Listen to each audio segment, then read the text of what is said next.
Dalmatians, welcome to another episode of V Exclusives.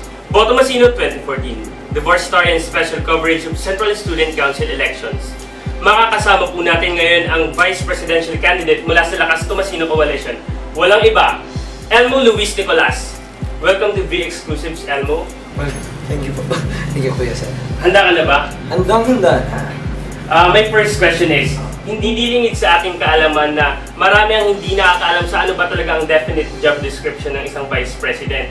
Maliban na lang siguro sa pagiging next in power mo sa President.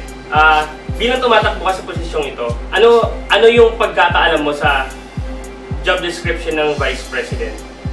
Para po sa akin, nabasa ko po na ayon sa konstitusyon ng Central Student Council, ang trabaho ng isang Vice Presidente ay to communicate with the offices and also to answer to the President.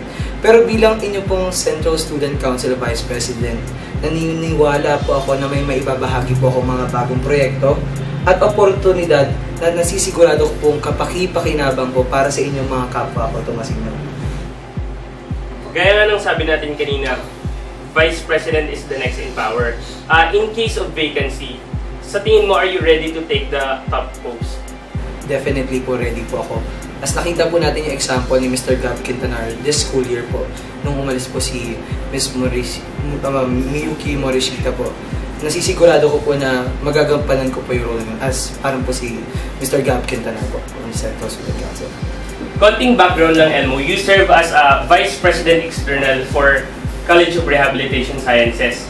Sa tingin mo, paano mo masasabing tama na yung karanasan mo sa local student council para umakyat ka na sa CSC? At anong masasabi mo yung baon mo sa pagpasok mo sa Central Student Council? So thank you, Selton, for that question po. Being part of the College of Rehabilitation Sciences has given me the chance to be confident about myself on how I could execute my projects properly and also to communicate to my fellow students po within the CRS community.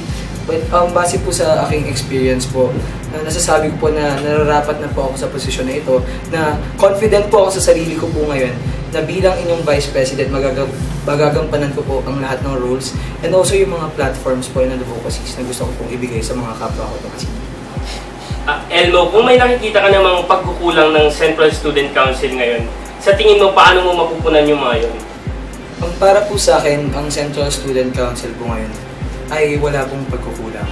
Dahil po, napansin ko nga po na nawalan po tayo ng presidente this school year.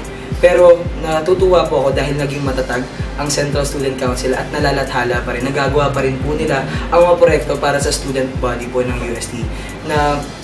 Naiisip ko po na ito po yung paraan nila parang kahit may mawala, pinupunan pa rin nila at ginagawa pa rin nila lahat para mabigay ang lahat ng proyekto para sa mga kapwa nating Tomasino. Hindi sila tumigil. Elmo, marami ang mga inilalatag na plataforma sa mga Tomasino. Sa tingin mo, alin sa mga plataforma at proyekto mo ang maghihikayat sa mga Tomasino para ikaw ang iboto? Para po sa akin, ang Project Health on Top po ang makapaghihikayat po sa mga Tomasino. Kung maaari po bang kwento po ng isang istorya. Naalala ko po kasi noong 2010, nung nasa St. Luke's Medical Center po ako, may dala po akong pagkain sa hospital, sa room ng lola ko. Humingi siya sa akin ng pagkain at naalala ko nung time na yun, hindi ako. Kasi bawal siya nun. Kasi meron po siyang diabetes. Basically po yung gusto ko pong ipakita po sa inyo dito na kailangan po natin pangalagaan ang ating kalusugan. At saka ayoko pong mangyari po ito sa inyo. Kasi kung po umaano na po tayo sa mga fields po natin, specific fields po natin. Ano naman po ang tagumpay kung wala po tayong kalusugan? Bali kailangan po natin itong bigyan ng importansya po kada araw po ng ating buhay. Dumako naman tayo sa tanong mula sa Twitter. From @Harold Roaring. As a student leader, many will judge your leadership capabilities. How will you handle criticism? Naalala ko po nung high school pa lang po, simula pa lang po kasi high school, I've been an active student council officer po. Naalala ko po ng mga time na yun na may sinasabi po sa akin na taba ka, mga ganun. Hindi ko po siya parang pagpasok po sa akin, iniisip ko po kung okay po ba yung mga sinasabi nila. Makakatulong po ba ito sa akin. Basically po, when I accept criticism, I accept it constructively po na kung ano yung makakabuti sa akin. At alam naman po kasi ng mga tao po na nasa paligid ko kung ano yung mga pagkakamali ko. At mas gusto ko po yan na sinasabi po sa akin kung ano yung mga pagkakamali ko para malaman ko po kung paano ko po ito mababago. Parang ito po yung context po ng if I am the problem, what is the answer? So bali po yun po yung mga tao po na nasa paligid ko. Huling tanong na, Elmo, masasabi mo bang ikaw ang pinakakarapat dapat sa posisyong ito? Bakit?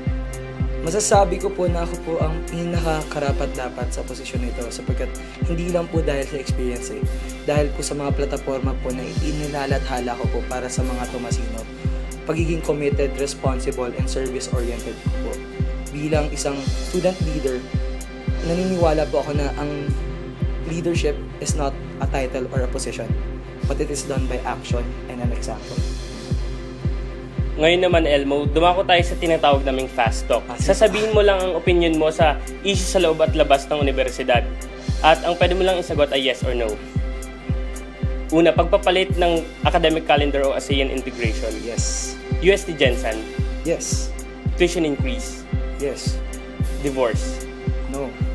Maraming salamat, Elmo. Manatiling nakatutok para sa iba pang balita. Huwag kalimutang bisitahin ang aming website at social media accounts para sa iba pang detalye ukol sa CSE elections. Tomasino, patuloy mong kilatisin ang mga kandidato dahil ikaw ay matalinong mamboboto at karapatan mong bumoto para sa pagbabago.